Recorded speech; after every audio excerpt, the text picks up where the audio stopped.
Jerome Leiter, Mr. Right Now for the ladies, but Jerome Leiter for everybody else.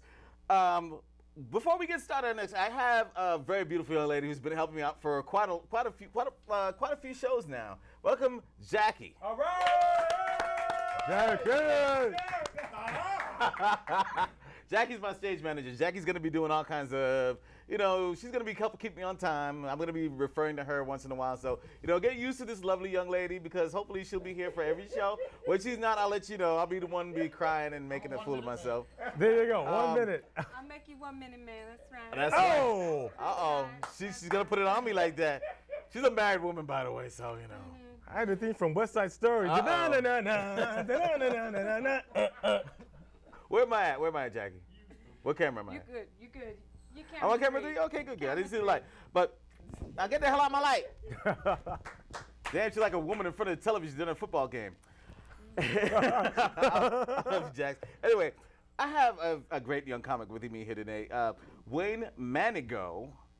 Wayne began his comedy career like 3 years ago. In his short time, he's achieved quite a few dramatic things here. Is that a big word? Did I misspell that? Yeah, let me see. Including co-founder of the comedy conference startup Comics Beginnings, and co-founder of the DC Comedy Writers Group. Wayne has performed at Magooby's Joke House during their attempt to win the Guinness Book of World Record for longest comedy show. He's host of the Belly Laughs in Bethesda, monthly open mic at Caddy's on Cordell in Bethesda, Maryland. Yes, Welcome sir. to the stage, Wayne Manigo. Wow. It pays to pay the audience. I'm telling you, I owe Wayne. more money. No, okay. All right. Now, Wayne, I've been I've known you for a little bit, we talked, a few times, we met a few times. Where do you get your comedy inspiration from? Honestly, it all comes from family. When I got laid off a couple years back, most people were like, well, what are you going to do? What are you going to do? The job market is really bad. And I'm like, I'm going to do stand-up. And they're like, really? How much do you have saved up? Enough to do comedy. Well, it seems to be working for you because so far, like I'm saying, you've done quite a few things. And tell me about this Riot Act thing. What is this? The Riot Act is open. It was a D.C. establishment for a little bit. It went away, but now it's back. What do you do? Well, what happened with Riot Act was when they opened initially, they were trying to do it. It's run by John X. John used to be one of the former members of the DC Improv. DC Improv, yeah. After a couple of years, he decided to leave them, started like Riot Act, and it used to be held in the bottom of HR 57. So the jazz place. Was that on 14th Street? Yes. Exactly. And after a while, what was happening there was it was so popular that they couldn't have enough seats. I mean, they only held 100 people. They used to have like 150 to 200 show up. So it took a couple of years, and then John started like the new Riot Act. So now the new Riot Act is located on 8 and F, seats like 350 downstairs and 100 upstairs. So where is that located exactly now? If you know where the Spy Museum is, it's right behind the Spy Museum. So like you've got like that Austin Grill, you've got like the CVS on the corner directly across the street on 8 and F. And people taking the metro would take what metro stop? Anything that goes to Chinatown. So that would be like, Chinatown exit, Chinatown and... going to the F Street exit, yeah. F Street exit. Because if you're going to 8th Street, you're going to catch a bus. Okay. It's like, yeah, no, I'm leaving town. The hell with this.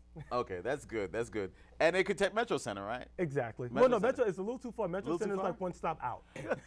Every comedian has a story that they broke into about how they broke into comedy. What is your story? What was that thing? How did you trip up and find yourself in a funny situation in comedy?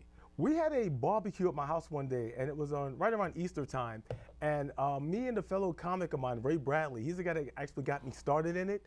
We were going around, we were busting on people, we were putting it on tape, and we named that tape Panda Farts and Sunday Socks. Because we were talking about everything under the sun, but those were like the topics that we hit the most. And some people said, hey, you should do stand-up. And Raymond said, yeah, you should do stand-up. So like within 2 weeks, I was doing a show at the Palace of Wonders. Now it's called the Red Palace, out on the 8th Street Northeast. Okay. And I mean, the first time you get on stage and you get that high, you know that this is what you want to do.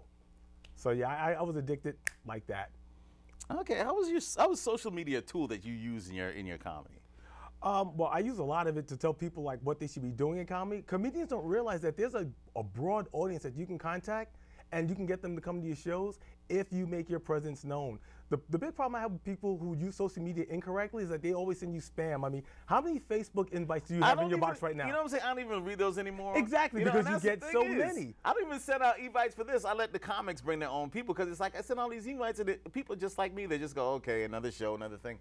It's not effectual because you get so much. Exactly, but if you had a target and you knew, for example, when I do events on Facebook, I do them on my page. People who are following me will take the time to see what I'm doing rather than something I send to them. Same thing with Twitter, same thing with like all these other tools where like you target the audience and let them know what you want. Now, Wayne. Yes, sir. With so many people using social media to promote the things, how are ways that we can use social media to basically to better promote ourselves? Is there some kind of forum? Because I know you do comic forums, like you were talking about what was it? The DC Comedy Conference. The DC Comedy Conference. Exactly. Those are things that you put together all the time. Do you teach young comics or even comics that have been out there for a while how to use new media to promote themselves? Absolutely. One of the things we stress is understand the media that you're trying to use. For example, a lot of people have something like they can send like a message on Twitter and Facebook at the same time. That's not good because those are two different people with two different ways of communicating. Twitter is the ultimate wrap it up box. It's like 140 characters, say what you gotta say, get off. Facebook, you're willing to share more things and people will connect with you. So you have to understand the audience and understand how to communicate with them. And as an artist and as an entertainer, that is critically important. How about Foursquare? Is that something that I think Foursquare, not something I would personally use, but what was I love it to death. I'm a Foursquare ambassador, actually. Oh, yeah, really? Yeah, what happened was last year, Foursquare had like a number of people who were really successful in like using it, and they encouraged people to do it, and it's just like another way of letting your friends know where you are. So just like Foursquare and Facebook Places, it's just another way of letting the audience know where you're going to be at. Okay, I only have a few more minutes with you. Tell me, these are things that you're using to help promote Riot Act and all that kind of stuff? Or? Oh, not just Riot Act, even my own show. Okay. I've got like my monthly show, Well, Belly Laughs tell in me about Bethesda. that. Oh, yeah. All the time talking about Riot Act. Well, What's Belly your Laughs show? in Bethesda was like my second open mic What? that I started running. Say it slowly. Belly Laughs in Bethesda. It's located at a spot we have on Caddy's on Cordell in Bethesda. And how will people get there? Is there a metro stop? Oh, yeah, the Bethesda Metro stop. And it's an open mic that I've been hosting for we're going on our second year now, where, comics would come in, break in 5 minutes of material. The audience is always receptive to comedians, and it's just a great show. Plus, they offer awesome drink specials and food specials.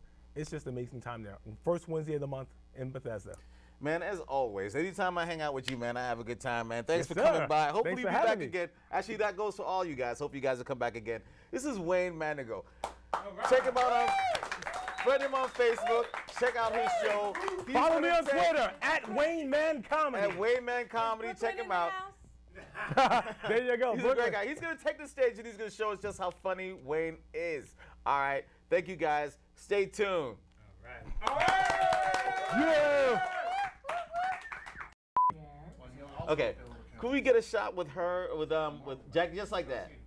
I've been recording you all the time. Okay, good. Oh, well, damn. But You gotta love that D-roll.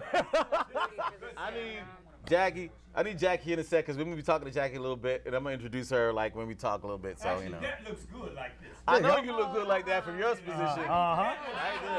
Hold on, let me make it rain till she picks it up. Hold on. That looks good like that. That looks good like that. Don't wish give I my was- co-host a hard time. I didn't even know that was there until college.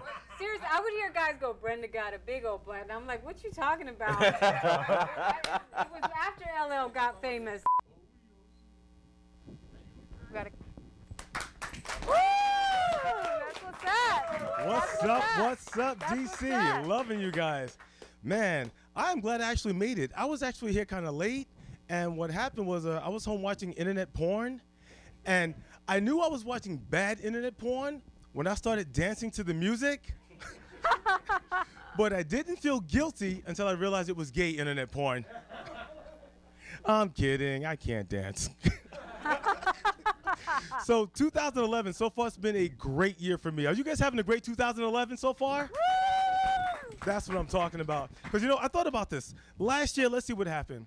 Lost my job, had 2 car crashes, my best friend is dating my ex-girlfriend, someone stole my leather jacket. I really missed that leather jacket. Damn.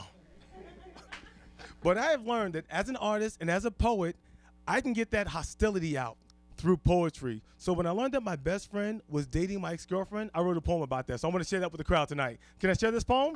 Oh, yeah, please. You guys are all right. I love the poetry crowd. Yes, sir. Fuck! Thank you. You can't let women drive you crazy. I mean, I'll give an example. You know what? And this is like a dating tip for the guys. Fellas, tip number 1. You have to clean your bathroom. You have to clean your bathroom because there is nothing worse than walking in on your lady in the middle of the night and she's in your bathroom playing the Matrix with your toilet. Just trying not to touch it. Oh, You have to clean your bathroom. Tip number 2, no matter what you do not, I repeat, do not ask them to chip in on the condoms. They don't need us that bad. You know, and this kind of reminds me of like the first time I did comedy. I had this manager like right before I got on stage, and he's like, so Wayne, you can't tell any black jokes, any white jokes, any gay jokes, any Indian, Native American, or from India. So my first set, I'm coming up on the stage like, hi, I'm Wayne. Thank you, good night. I was so afraid to tell a joke. And I even thought like, hey, I'll throw out like an old joke. So a monkey walks into a bar and the manager's like, no monkey, animal rights. I'm like, damn, you just can't get jokes out here. So I was actually thinking about Whitney Houston the other day. I mean, I love Whitney to death, but damn it, you know what? We need a better spokesperson for crack. I'm sorry. Every time you see Whitney, you think she's on crack. I'm thinking like, you know what? If we change that up, she'll be on TV. Hey, boys and girls, this is Whitney Houston. I'm telling you, you can do all the crack you want. Just don't do Bobby Brown. Don't do him. Poor Whitney. No, when I started comedy, one of the things I wanted to be is rich and famous. I'm talking Sting rich. You guys remember Sting, right, from the Police? Mm-hmm. Roxanne. Yeah. Sting made so much money that his accountant was able to steal $10 million, and it took him 10 years to find it. I know when there's ketchup missing from my bottle at home. I'm marking it like my old man used to mark the whiskey, like, oh, hell no. Someone going to Giant. Hell no. Man, I tell you. So I was thinking, this is actually the 40th anniversary of Sesame Street. Did you guys know that? 40 years of Sesame Street. Wow. I love Sesame Street. AD, who is your favorite Muppet? Grover. He had to think about it like, damn, let me check. All right, who didn't I molest? Grover. No, no, Grover was awesome. I have 2 Muppets that I love. One, I love the hell out of Miss Piggy. Because let's face it, she's got like a lot of attitude. And even in Muppet Land, brothers like their women thick. That's just how I roll. And let's face it, who doesn't like the taste of bacon? I said it, it had to be said. But my all-time favorite character was Roosevelt Franklin. Roosevelt Franklin was the first black Muppet on Sesame Street. And after 2 years, they fired him for portraying a negative stereotype. My thinking was, wait a minute. You fired the first black Muppet. Didn't you create the negative stereotype? You got a Muppet with no job. Oh. But I did a Google research. Turns out Roosevelt's doing fine. He just wrote a brand new book. It's called Sesame This. 35 Years of Oppression. Brought to you by the letters F-U.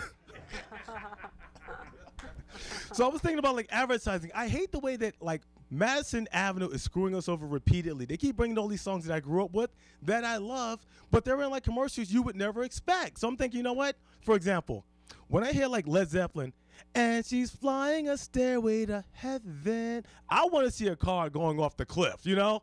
I want realism. I mean, I loved Run DMC, and they had like the song, you know, walk this way. That had better be about jock itch. You should see the guy, walk this way. And well, I had to bring up the rock and roll, but I love Run DMC.